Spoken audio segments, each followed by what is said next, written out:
What might your name be? Theresa, Jemison. Nice to meet you. It's nice meeting you. What was your occupation? In some ways, a little bit of everything. I was a housewife, I guess. I didn't work. I did everything else at home and outside, inside.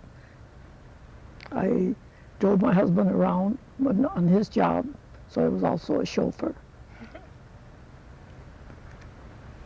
Could you tell me what reservation you lived on? Well, I was born on the St. Regis Mohawk Reservation, which is in Hogansburg, New York. It's in Franklin County, the northernmost county in New York State. It butts up to Quebec. How many reservations have you lived on in the past? Probably just these two, the St. Regis Mohawk and the Tonawanda, where I live now. Do you have any questions? Yes, would you like to tell us about the St. Regis Mohawk, you said, was the name of the other reservation? Mm-hmm. Could you tell us about that reservation? How long were you there? Well, I was born there in November 11th, 1918, and I moved away from there when I was about 3 years old, and we moved to Messina, New York, and I started to school in Messina in kindergarten, and we lived there until 1930, March 1930, when, well, because of the Depression. And my mother had a boarding house, and then there was no work, so there was no boarders, so we moved back to the reservation. And I lived there I was there, well, till 1932, and then I had a distant cousin who worked in Greenwich, Connecticut for the wealthy people, and she came home to visit, and she told me about the place, and I guess being young and wanted to see other places, and she said that she could find a job for me, and I could take care of the wealthy people's children. And I talked my mother into letting me go. I was only 14, and I went, and I worked there 2 years. I guess maybe it was foolish, but I also learned an awful lot that I never would have learned if I had stayed to home. Like, what did you learn?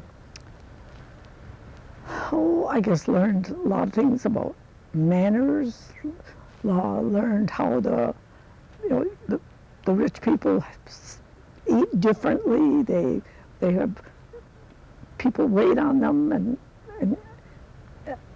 I had to think when I said something, because I was taking care of the two children, and I got to see New York City, got to see different places in Connecticut when we would go for a ride, the people I worked for, and they were very nice people. And then in 2 years I was there, then I came home, and I went back to school. And at that time, because I hadn't completed 8th grade, I had lacked 2 subjects, so I had to go for the whole year and just take 2 subjects till when I finished it was math and English, I guess. And then I went to high school, and I went to high school in Bombay, New York.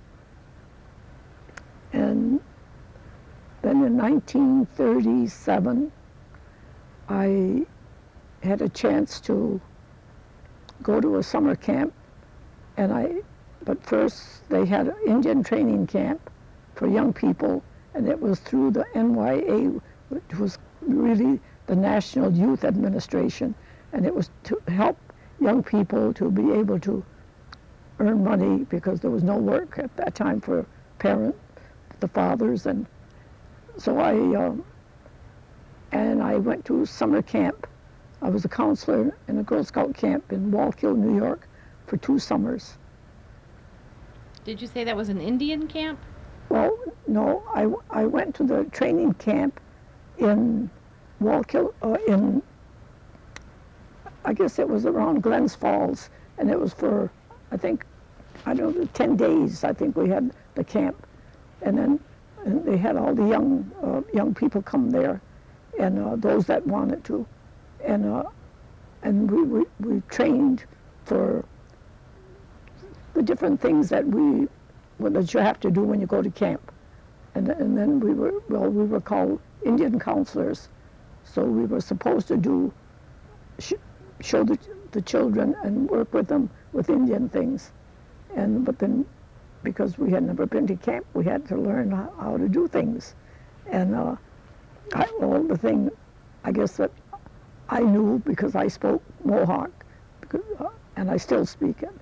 And my mother and my grandmother made baskets, and all the ladies did.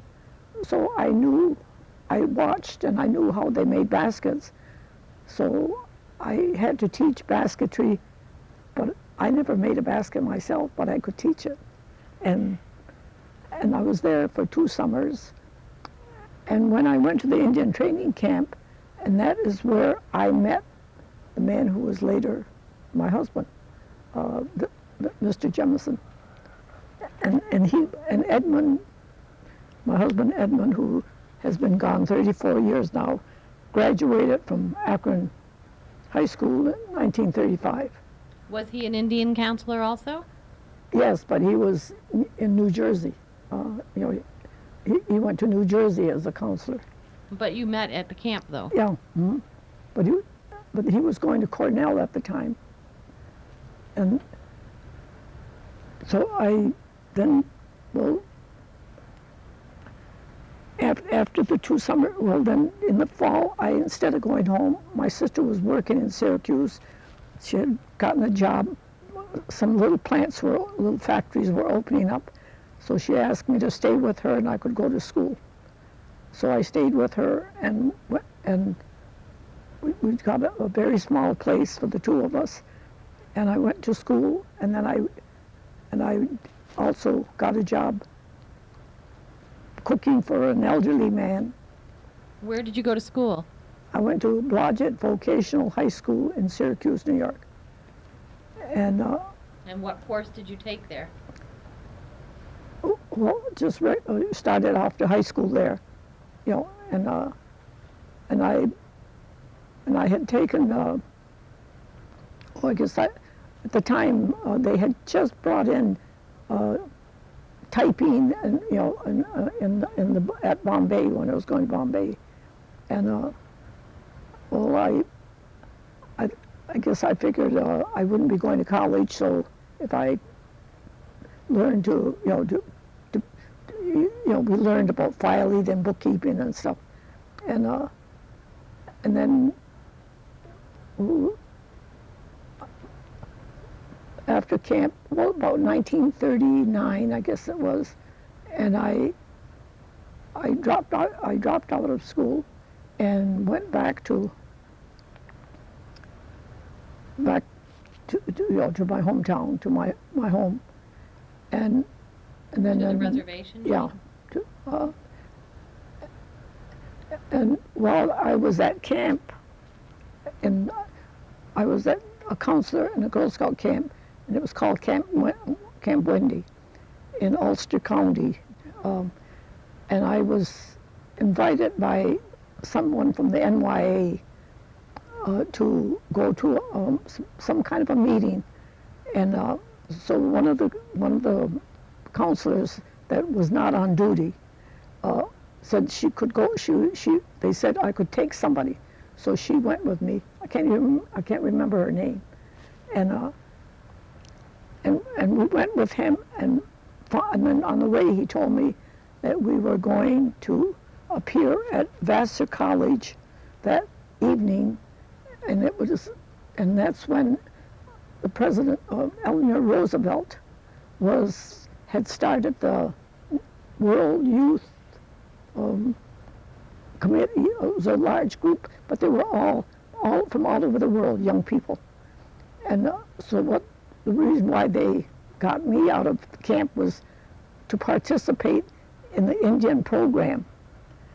And well, I never could Indian dance, and they told me that we were to Indian dance up on the stage in front of Eleanor Roosevelt, and they were teaching me how to dance outside in about 10 or 15 minutes I had.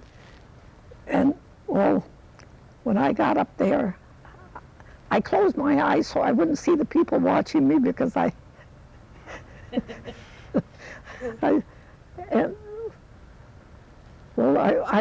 was so glad when it was over.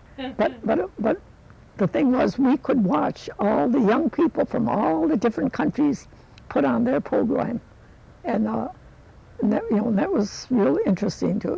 This was all young people from all over the world, and when it was over, and well, I started to walk toward the front door, and it was a very large building. And this man that had brought me dashed over, and he said, "Come on." He said, "Well, I want you to go." And well, I left my friend, and so I went with him. We went out, and we ran, and he said, "Run, run." So we were running, and I kept thinking, "Where's he taking me?" I'm running with him, and I don't know where we're going, and I don't really know him, but and the building was a long building, and if anybody's been to Vassar College, they probably would know what I'm talking about. And when we got to the back, and then there was a car in the trees. Excuse me. We went over there, and he said, "I want you to meet Eleanor Roosevelt." Oh my goodness. And she was sitting in and she used to have a little coupe, and it was kind of high, but it was just like for two people, and then they had one other young Indian fellow there, and he was also from my reservation, and so we met her. She shook hands. She sat in the car and she shook hands with us and talked to us real nice. Well, and then she didn't stay that long, but I couldn't believe that all of a sudden I had met her, and then she left. Well, we had gone out the back door, and all the people were at the front door waiting for her, but she had left. And so when the young lady that came with me, when I found her again, and she said, "Where did you go?" And I said, "I met Eleanor Roosevelt." She shook my hand, and so she was shaking my hand, and she said, "Well, I'll shake the hand that shook the hand of Eleanor Roosevelt." That's wonderful. What a wonderful story. And the 2 summers I spent as a counselor in a Girl Scout camp were 2 of the wonderful, best years of my life, because I did a lot. I met a lot of nice young. Well, most of them were college girls and school teachers, all young women. And when I went home, and then later on, I got married, and I guess I got married at, sometime in 1940. Sometimes I get my years mixed up. That's okay. It's kind of a long time ago, and then I had children, and I had with our first son, and then my husband and I moved to Rochester. Where were you living when you got married? In Hogansburg. On the reservation? The Mohawk reservation? Yeah. And but then we moved to Rochester when my little boy was a few months old, and we were there. And I married because that was my first husband, and he was from my reservation. And after we moved to Rochester, and he was a structural steel worker, they built bridges and skyscrapers, and we were there. Well, we were married, I guess, 5 years, and but it was not and I had 4 children, and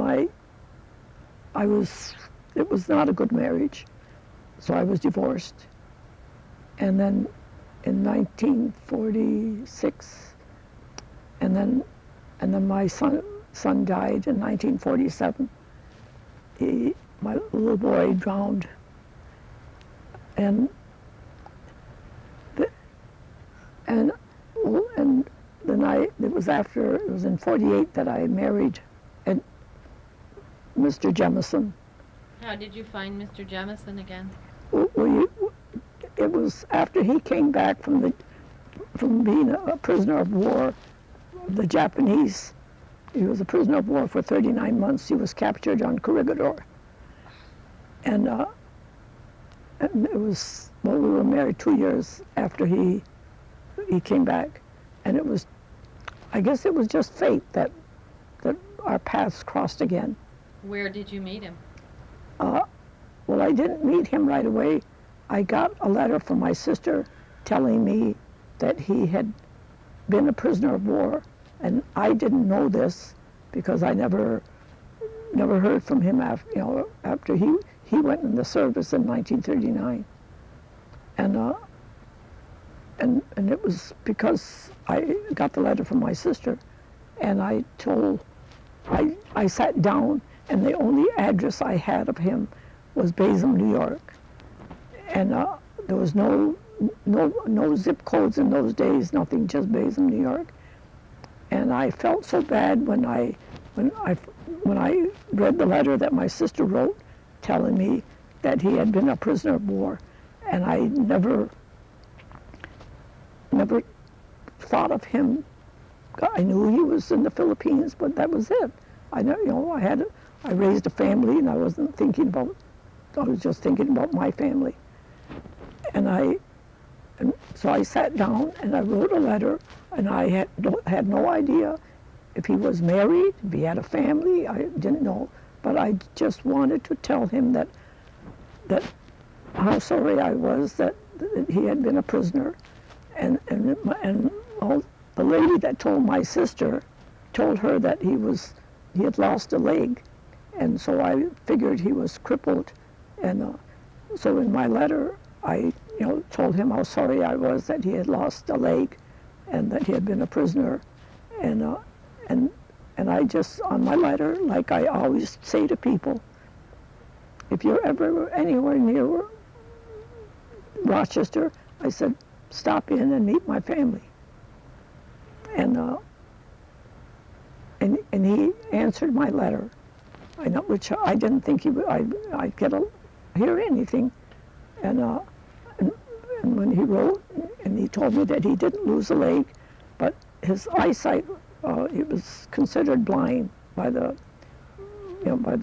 army, and that was something that happened when he was a prisoner of yeah, war? the malnutrition, they didn't have the right food, and it was through that we met again, and then after I was divorced, and then he asked me to marry him, and he told me that he would take my children and raise them, but he was going to go back to college, and he did.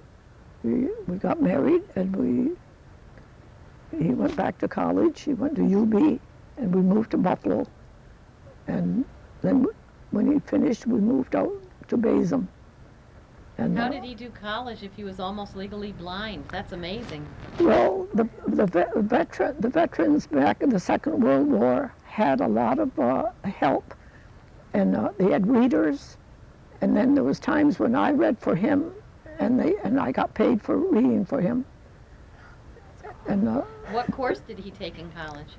Well, he took business administration, but then after he was through, he had a hard time finding a job, because in those days a blind person was considered a risk, and he was hired in all the places he went, but the insurance wouldn't cover him, so he couldn't get the job. And then around 1951 or 52, I can't remember just when, after we had moved out here, we moved October 15th, 1950 to the reservation, to the Tonawanda reservation. And then I think it was about 1951 that he was asked to come and to Batavia, that they needed a caseworker, but he didn't want to take the job because he couldn't drive, and a caseworker has to drive. And I told him if he could take the job and I would drive. And well, he still didn't think that, because we had my youngest, my son Dwight, who also graduated from Akron, was not in school yet. And I said, well, I'll take him with us, and we can sit in the car while you visit the people you have to visit. And this is what I did. I drove and took Dwight, and then when Dwight had started to school, and he was going to, and back then in 1951, 52, I guess it was, they had so many children starting just kindergarten.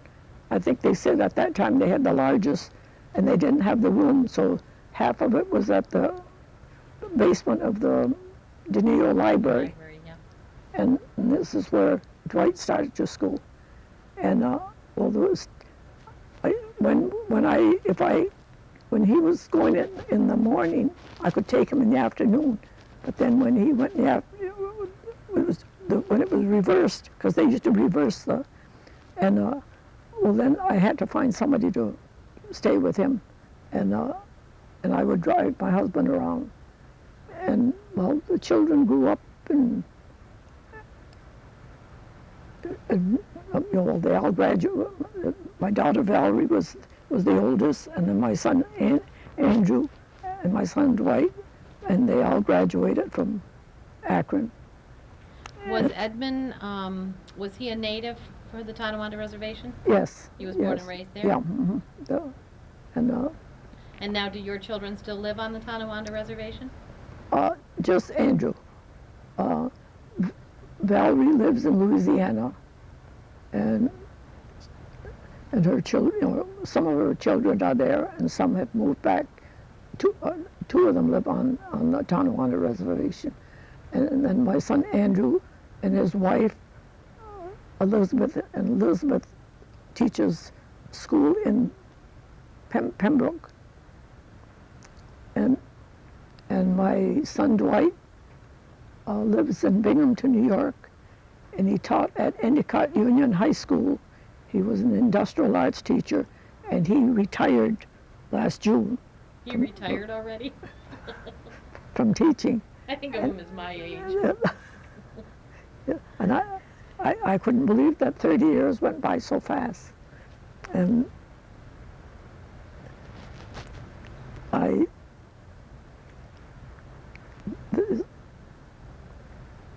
What other people do you have on your list, Ashley? What other people have you met? Well, the people that I didn't get to talk to President Jimmy Carter, but I shook hands with him because and it was in Rome, Italy, and it was at the Vatican, and we met. We were all presented, so I shook hands with President Carter and Mrs. Carter and Amy Carter, and there was quite a few of his cabinet with him, and so I shook hands with all of them too. What were you all doing in Rome, Italy?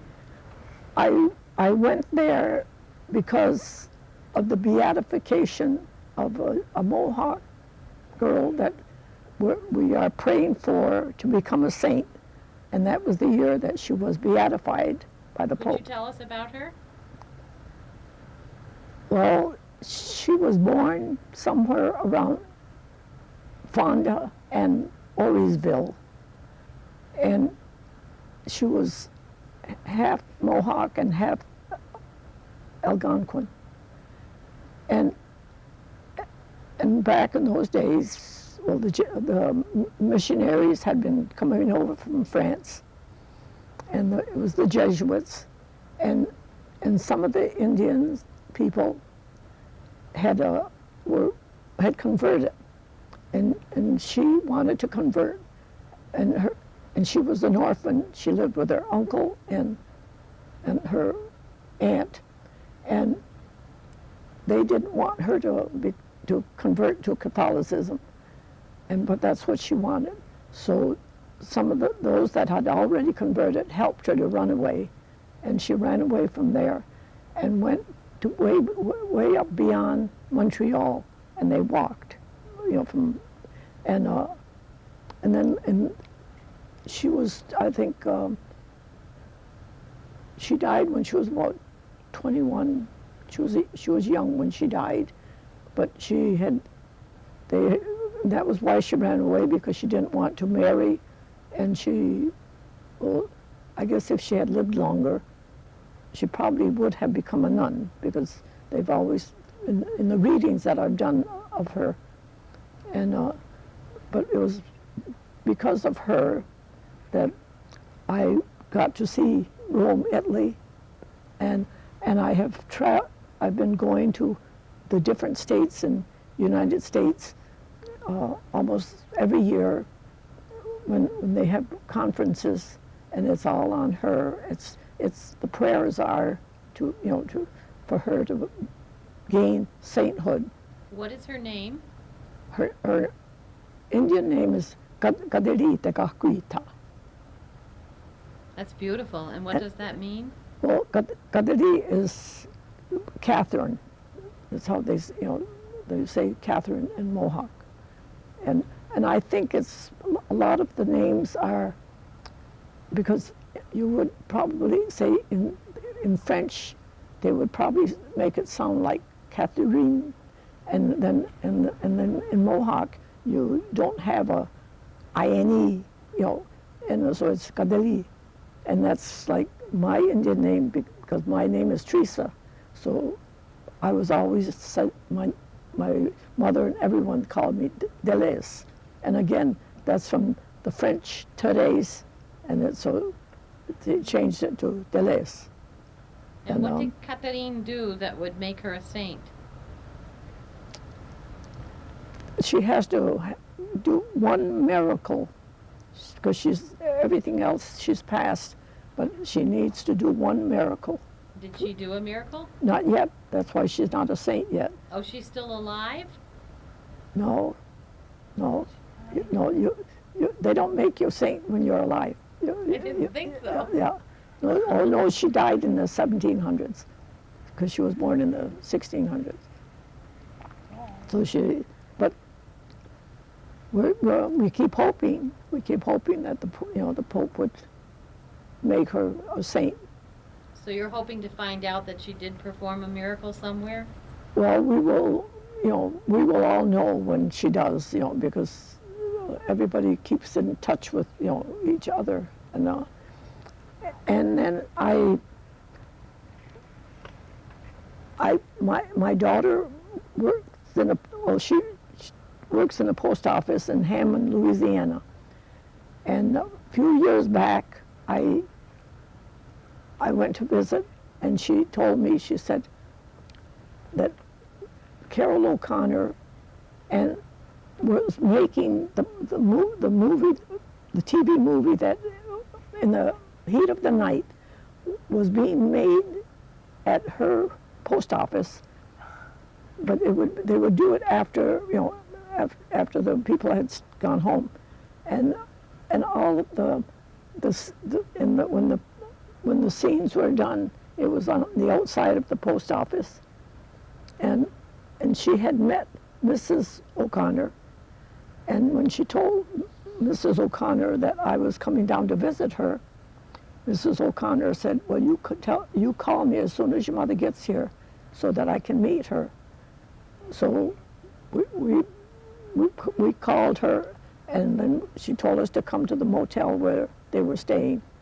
And we went there and met, first we met her, but he was busy writing because he wrote all the story of the in the heat of the night.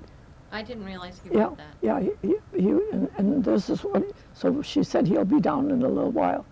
And well, then when he came down, and so she introduced us to him, and he was just like people I know.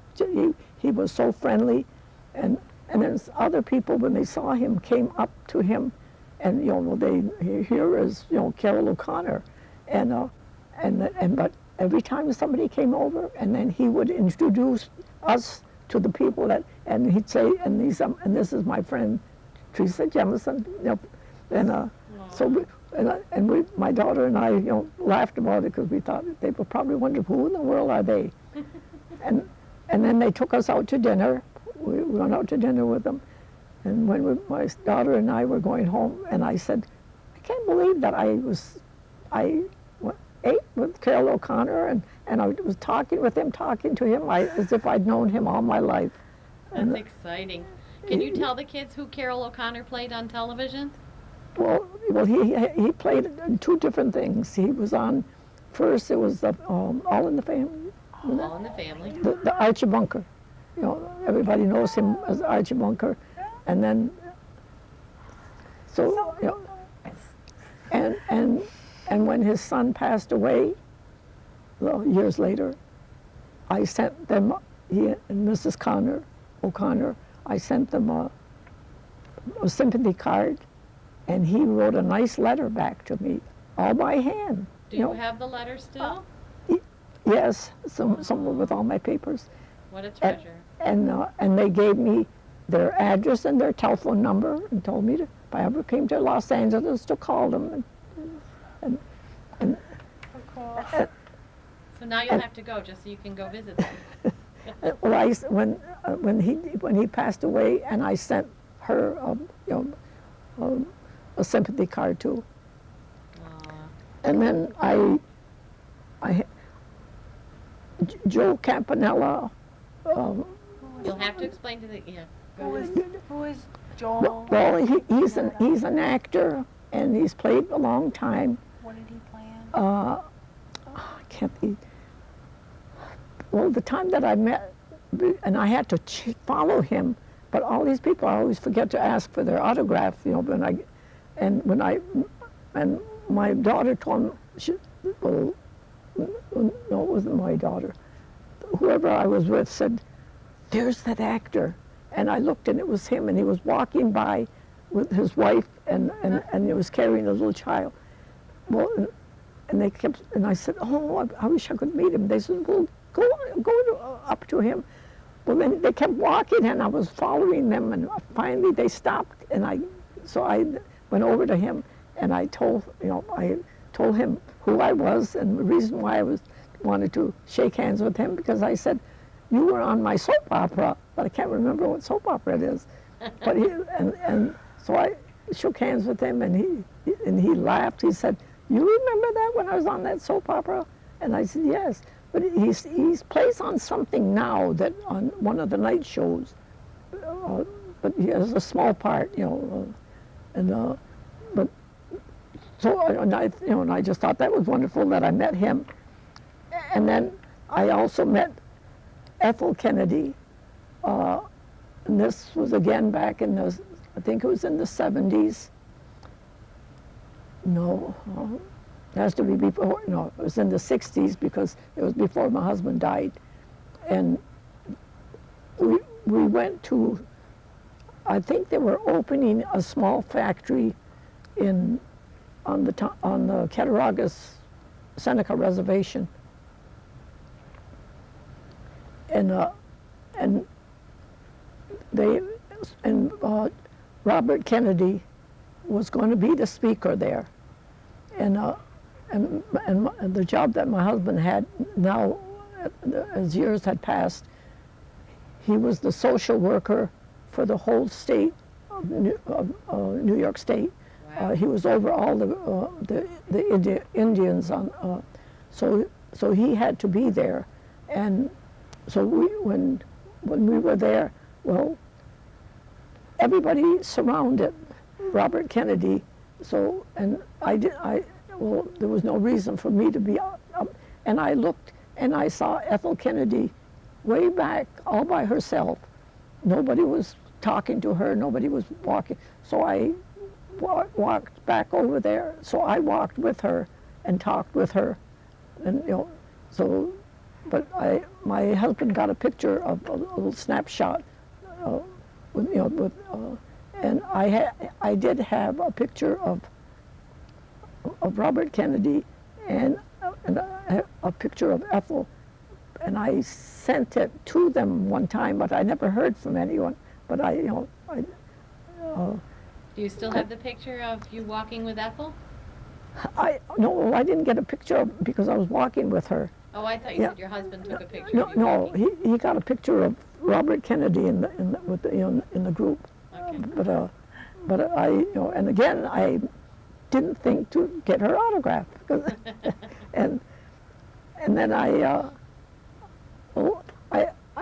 met two other actors. I also met the man that used to be on was it Dallas, the one that was always fighting with With JR? JR. Remember he had been married to JR's wife, the lady that played JR's wife. She had been married to him before, and he was real kind of a fresh-sounding fellow. And I can't think of his name. I can't either. But I met him in Louisiana in 1985 at the World's Fair. It was they had it in Louisiana, and I did get his autograph, and he wrote it on. And I've got the thing put away, but he wrote his name on it. And I also met another man one time, and I know I got his autograph and I think his picture. But when they used to have the Beverly Hillbillies, there was an older man that used to come on, and he was like the medicine man. And he was like he looked like an old country hick. He was real thin, and he would come and just played the part of but he always talked about the herbs and stuff, and I got his autograph too. But as I say, I saved so many papers and things that and well, I guess What was his name? Oh, I can't remember his name. Okay. And I always think I wish I could see that movie over again too. But maybe one day I'll come across the little. I know it was a little booklet telling him. I think he and his wife. I think he said that they had a little shop, and they sold, a lot of. Natural things, and but he, I was just surprised when I saw him, and they told it at the. I'm trying to think where. I think it might have been at the. I'm trying to think, in the different states I have traveled in, and I think this is somewhere that I had met him, and.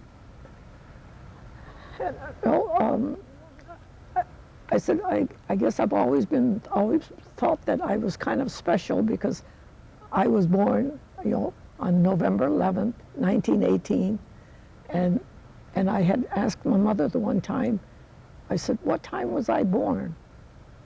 And she said, just when the church bells were ringing, and that the war was over, and they were, because back in 1918, they did not have telephones where I lived.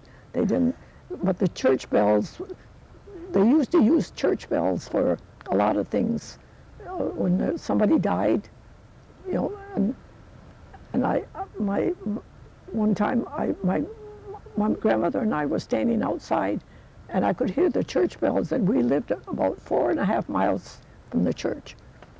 And I said, and my grandmother stood there quiet, and she, you know, and then all of a sudden she said, there was an older lady that died, and I looked at her and I said, how do you know? You know, and then she told me that they had a certain way of, whatever age the person was that died, that's how many times the bell, you know, the strokes of the bell, and then there's a certain way they would do it if it was a man or a woman, and you know, so they had a method of, you know, how you found out something was happening, you know, through the church, and I guess, you know, and I never dreamed I would live this long to have, well, you know, as I say, I had 4 children, but three of my children are alive, and I have 8 grandchildren, and I have, I think it's 12 great-grandchildren. I'm not sure if these kids would know. Could you explain to them what Armistice Day is? Well, today, November 11th, you always hear them now say it's Veterans Day. But originally, it was supposed to have been Armistice Day, because that's what they called it, until just a few years ago, when they decided to make instead to bring in all the different wars and the veterans, and so they, I guess the word armistice was they had to, you know, signed a treaty, and A treaty for what? I bet they don't know. the end of the war. The end of Yeah. World War II? Well, that was 1918, yeah. Oh, Yeah. one. yeah, World War One. I'm Yeah. like in World War II already. yeah, World War One, and but it, but I refuse to call it Veterans Day. I always say I was born on Armistice Day, and because that's the day I was born. So you would have to think of yourself as a special child of peace. Yeah, I You guess were so. born on yeah, a day where they declared peace. Yeah, Oh, and wow. but and well, I was a young little girl during the 20s, the 1920s, and I guess the thing I can tell you is that that's when the Charleston, the dance Charleston came out, and that was the Roaring 20s, and now I used to do the Charleston, but I never could Indian dance, and then the Depression came. I lived through that. Where did you live during the Depression, and did you feel it? Well, I lived in Hogansburg and then Syracuse, you know, when I was going to school, and then the Depression was easing off around 1939, and you know, and some plants were opening up, and I think they were just starting to get going again, but I can't remember that because us young people weren't paying attention that somewhere off in Europe there was problems were going on, and Hitler was, you know, we were just busy trying to live, not to be thinking about Europe, and then, well, in 1941, I was living in Rochester when, and I can remember when President Roosevelt spoke on the radio and told us that the Japanese had bombed Pearl Harbor, and at the same, and when they bombed Pearl Harbor, and on their way back, and they bombed the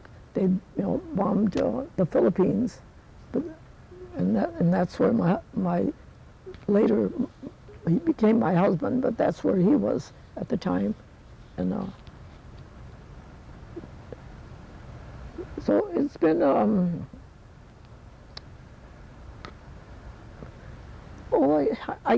there's times because I didn't go to college, I thought that I missed something that I did finish high school here in Akron in 1958. I had because I went to my 12th year, and they had adult education, and I took my can't think of what they called it.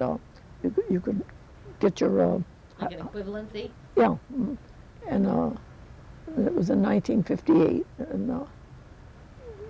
and there was a lot of people that were like me that hadn't completed their, so we got our equivalency, and I did finish high school. Wonderful. And okay, Ashley, do you have more questions, honey? What historical event impacted your life most? Oh, there have been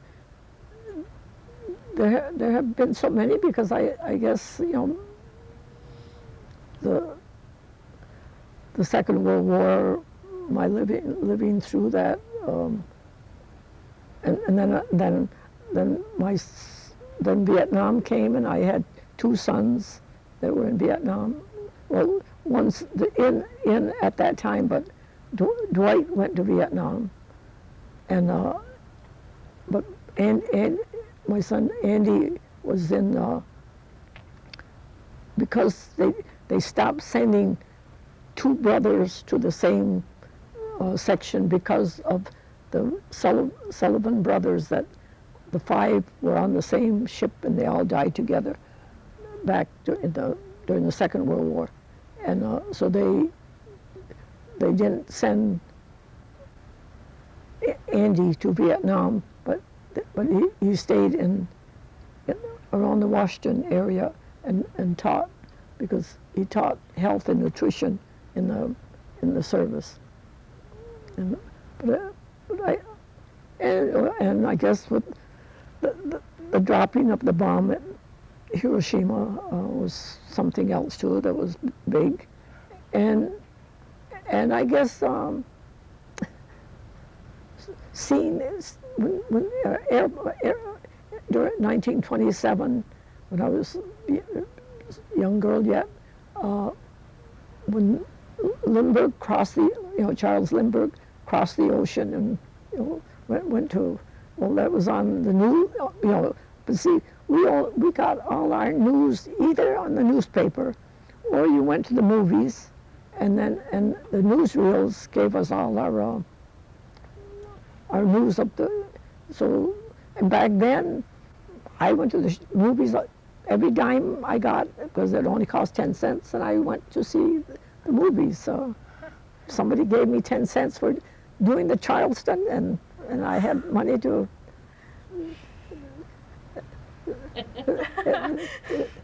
It's children of today they just can't see, but in some ways, the people that's my age, our childhood was, we didn't have the things that's around today, and so I can remember when a lady down the street from us got a radio, and you could only play that night, and my mother and I went to visit her, and they turned it on, and this voice was coming out of this box, and I, that was, we never heard that. And so I waited till they all went in the kitchen, and I stood there in front of this great big, like a horn, and I stood there and I was talking back in there, and I was wondering if they could hear me. That's cute. But it's and then then there was radio, and before that we had Victrolas, so you know you could play the records, you know, and but you had to wind it up.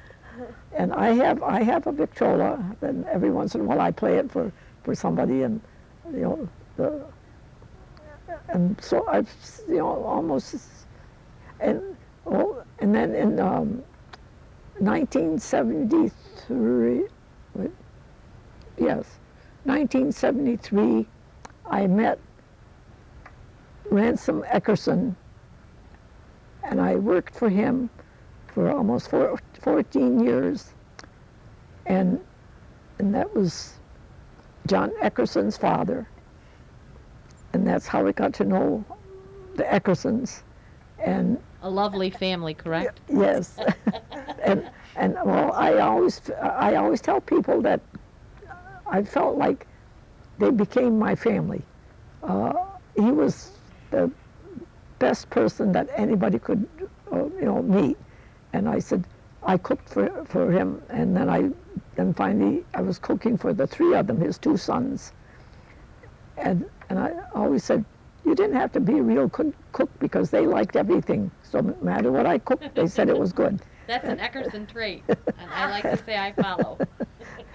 and I learned a lot from him too, because when I would get through with put the dishes in the dishwasher, that was different because we didn't have dishwashers.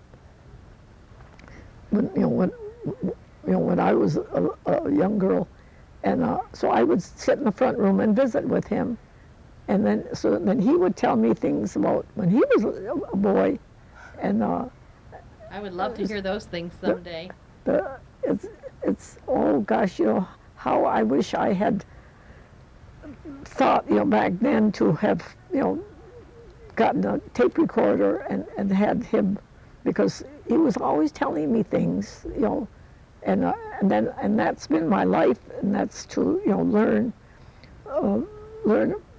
I enjoy having somebody tell me things, and then in 1971, now I did it before the movie Roots came out, and that was I did my genealogy, and in probably most of my growing up life, I used to hear people talk about ancestors, and they would talk about reading something their ancestor had written, and it used to make me feel bad that my mother didn't write, and my grandmother, they didn't go to school, they only spoke Mohawk, and so I just.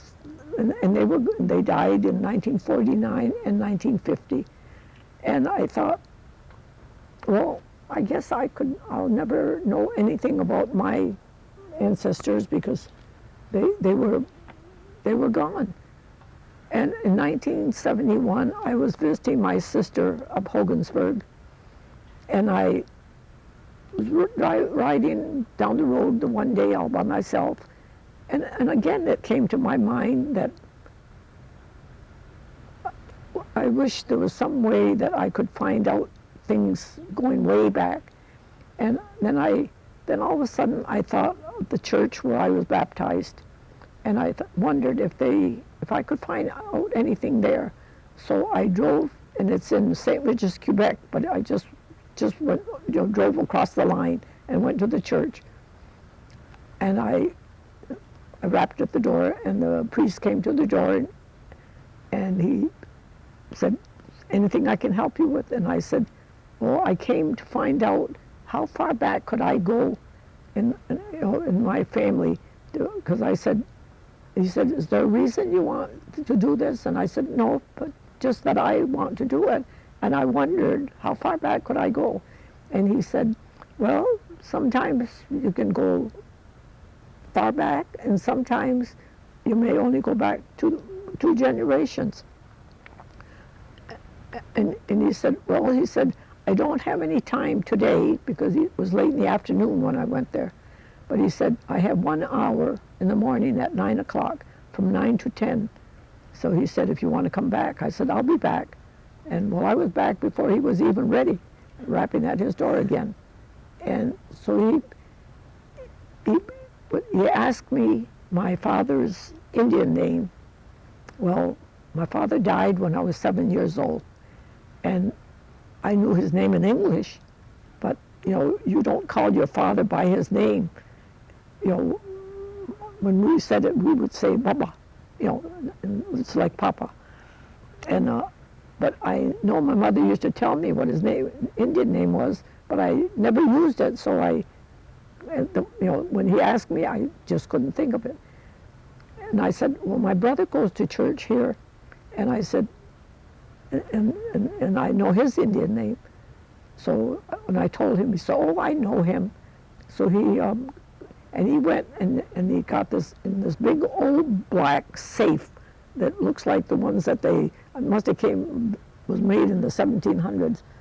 And he got a book out, and he put it on the desk, and he said, he looked up, and he found where my brother's name, and then he said my father's name. I said, yeah, that's it.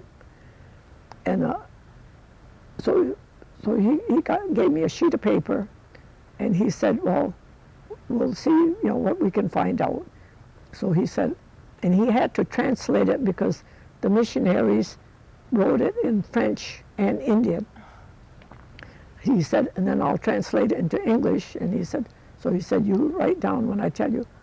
So I waited for him, and he started with me, then my father, and then his father, and his father and mother, and we just kept going back and going back, and all of a sudden we were in the 1800s, and we were going back, and got into the 1700s, and then twice, well, he would tell me what to write, and he told me the names of the people, but it was all in Indian, and so I wrote everything down, and then there was I think it was somewhere in the later 1800s that one of my aunt's great-grandfather had died, and there was a lot of people that came to his funeral that were, people always go to funerals, but this was in there because it was a lot of white people. We always call them white people, the non-Indians, and I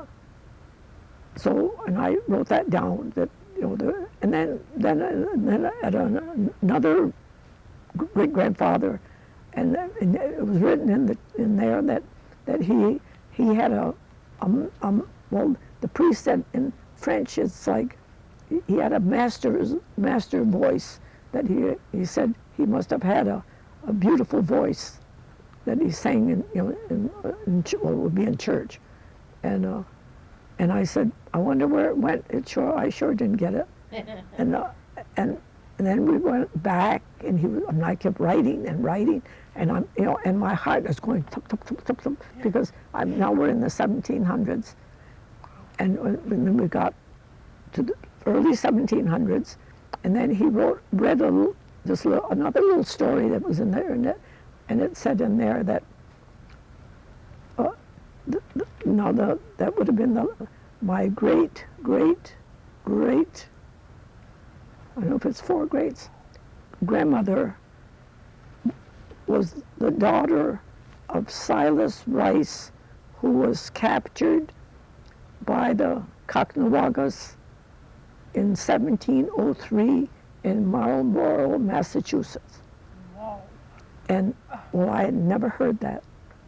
And Silas Rice was a white man? he was. There were children in the colonial days, because he was born in the 1600s, and I'm already on cloud 9, and the priest stopped talking, and I said, well, Father, I said, I can come back tomorrow, and I thought we could go on, and he looked at me and he smiled, and he said,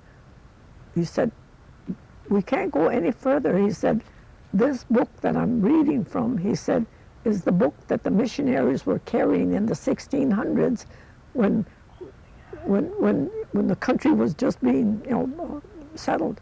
And he said, we can't go no further, And, well, and way back when Silas Rice's daughter got married, but he was married twice. So when I got in my car and went back to my sister's, you would think that somebody had given me $1 million. I was so tickled to think that I found all this out, and I never thought I could find anything out. That's beautiful. But then when I got home, my sister said, "Where have you been today?" Because she always asked me, because I go roaming around when I'm up there. I visit older people, and back then they were older. Now I'm the older, and so I said, well, I said, I can't tell you everything right now, because I said, there's something I don't know if I'll tell you tomorrow. And she didn't know why all of a sudden I couldn't tell her something. So early in the morning I got up and I went back to the church, and I rapped at the priest's door again, and I know when he came to the door that he thought, well, I thought I told her, we couldn't go any further back, and here she is again. And I said, Father, it bothered me because Silas Rice was married twice. And I said, well, I want to make sure I'm descended from the one that was the right, wife's, because it would have been Silas Rice's daughter, but and I thought, well, if it's the other one, well, then I wouldn't be descended from, and so he went and had to get the book out of the safe again, and he looked it up again, and he said, no, it's the right one, because the other one had died, and so she didn't have children, and so it was the second wife that was, Silas' wife's daughter that had, married, and so when I thanked him, and I went home, and then I sat down, and I told my sister what I had found out, and well, see, my family all live up there, but nobody ever did any genealogy, looking up, and then now in the last few years, I belong to, well, in 1971, when I found this all out, and when I came home, and I thought, how can I find out what happened in Massachusetts? I now know this little story, and so I called, the lady she was a teacher and she was a historian. They lived on the end of John Street. She was the historian until she died, almost till she died. Oh, Mrs. Webster. Mrs. Webster. I called Mrs. Webster up, and I told her, I said, well, I told her I found out this in the church records, and I said, who would I write to? How could I go about? And she said, just write a letter to what you told me, what you have found out, and just write historian, Marlborough, Massachusetts. And she said, the postmaster will get that letter, and he'll figure out who should get it. And about 3-4 days later, I got a letter from a woman, and she wrote me a letter, and then told me she had made a copy of 2 pages, because the year before my husband died in 1967, in Westboro, Massachusetts, they had celebrated 250th year of that town. And well, if I had known that in 1967, my husband and I could have gone there. But so now I get this letter, and she had taken 2 pages that she had copied from from the booklet that they had of their 250th, you know, I can't think of the what you call 250. I can't Uh, either. Anniversary. But I have the booklet. I have the booklet that I have it now, and but she gave me the name of another historian that because this lady that answered my letter was from Westboro, but no, from Marlboro, but she told me to write to a lady in Westboro, and she gave me the address and everything. So I wrote a letter to, her name was Rachel Deering, and she was about 82 years old at the time I corresponded with her, and we corresponded all winter, and she said, if you could come up, and so I told her I would, in May of 1972, I drove by myself, and I drove to near Boston. I can't believe now that I did that, but I must have been so brave and was so interested, and I went there all by myself, and I got there at 10:30 at night because I didn't leave here my home till 2:30 in the afternoon, and that was it wasn't very smart of me, but I got there, and when I rapped at her door, and then I rang a little doorbell, she lived over the because she was sort of the caretaker of the genealogy, like the historian here, like the way they have it here. And so she made some tea for me and made me a sandwich, and the first thing I told her was that I said, "You must get tired of people coming to to find out who their ancestors are." And I said, and she said, "Oh no," she said, "when you wrote that letter, when I got your first letter," she said, "you were opening up the past that no one ever knew if Silas Rice had lived and grown up."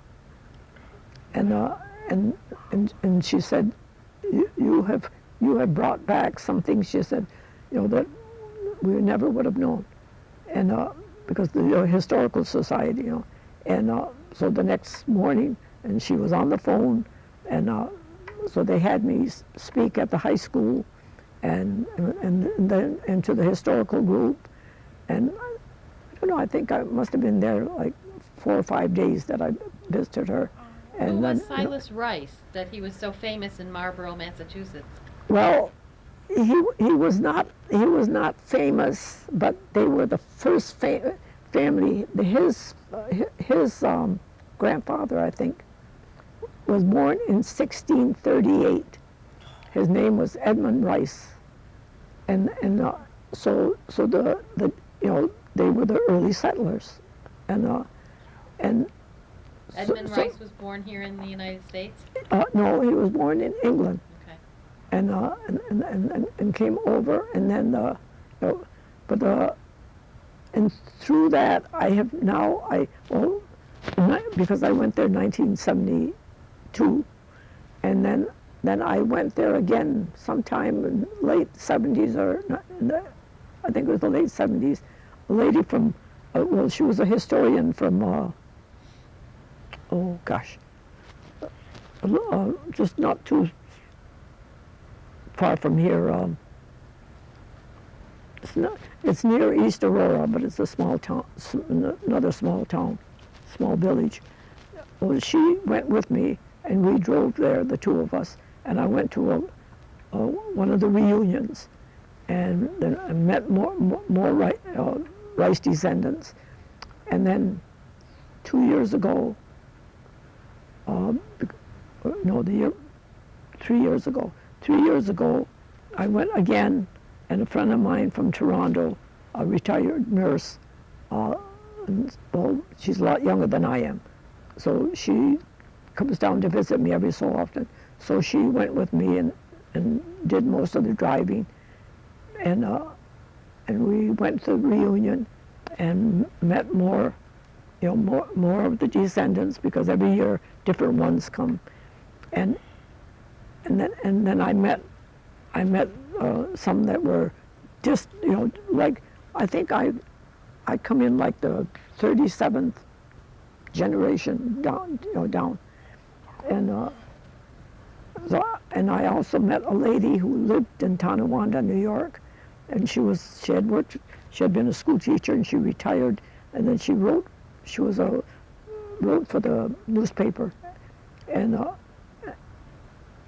she saw my name in the newsletter, and she called me, and I got to know her, and she just died about a year and a half ago, and she used to write books, and so she wrote a book and put my story of my being related to her. She always called me her cousin, and so she always referred to me as her cousin, and now with computers and everything, I now have with the people, they have found out more of my Indian ancestry, so now I have more than what was in the church. That's wonderful. No, Wow. Do you have a computer? no, my son Andy does, but I don't know how to use one, Okay. and I'm afraid to try to, but I wish I could, This is a beautiful story, Theresa. What a lovely way to learn about your family. What was your Indian name, your father's Indian name? You're asking me something that Don't remember? I know it has something to, if you want to give me my purse, I might be able to, Okay. but my Indian name is because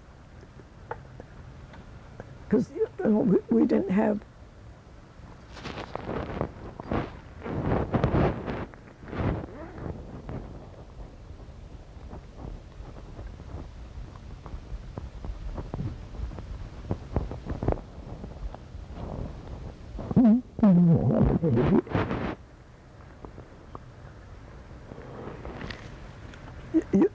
you can see how Indian is written.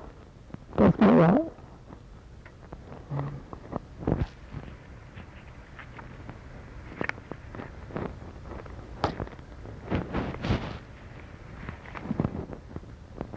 And what is that book? Yes, catechism, all in Mohawk. It's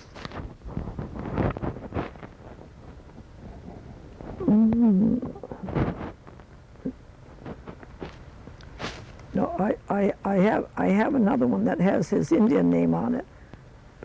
This is my birth certificate from the church. So,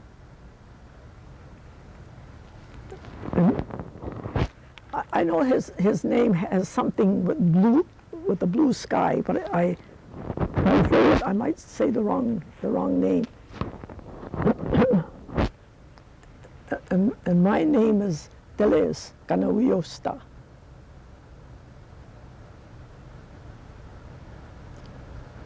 Wonderful. Looks like Theresa Cork. What? What is the name on there?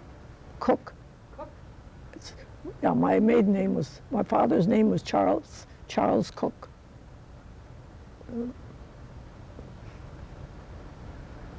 And then later on, I also found out that my great grandfather on my mother's side was from Scotland.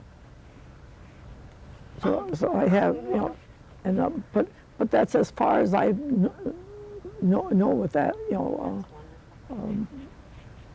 but Do you have any memories of Akron? One particular?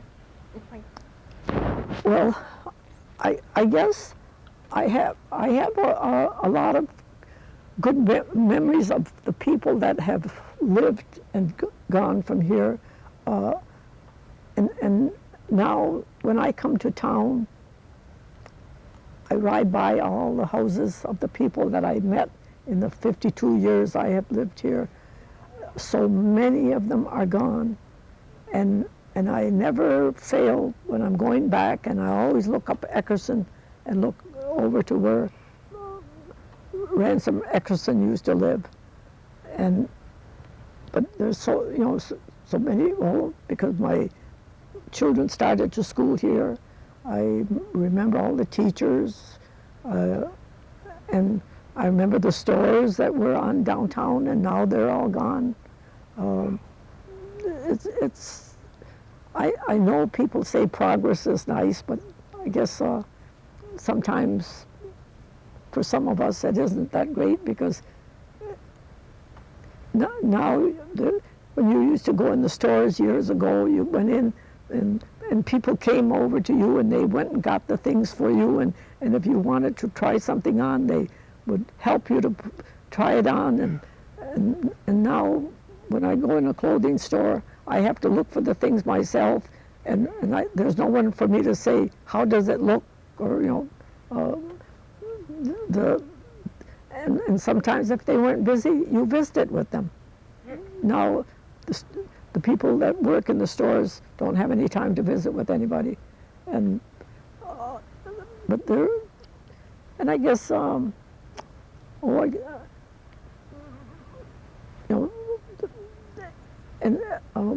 guess when my husband was alive, we did a lot more. I belonged to the Order of Eastern Star here in Akron. When I joined, and Mr. Eckerson's mother was the first matron of the Order of Eastern Star, and I was matron in 1963-64, and that was something great. And I also forgot that I had a foreign exchange student in 1964, because my son, From Scotland, correct? Yeah, from Edinburgh, Scotland, and then I went there in 1972 to meet and stayed with his father and mother for a month. What was his name? Ian Thompson, and Ian still to this day, in November, he called me on my birthday, and he's called me from Scotland, and then he was here in January, stopped in to visit me. And I've been to the Holy Land, and I've been to, saw quite a bit there, and I've been to England, Scotland, Wales, Ireland.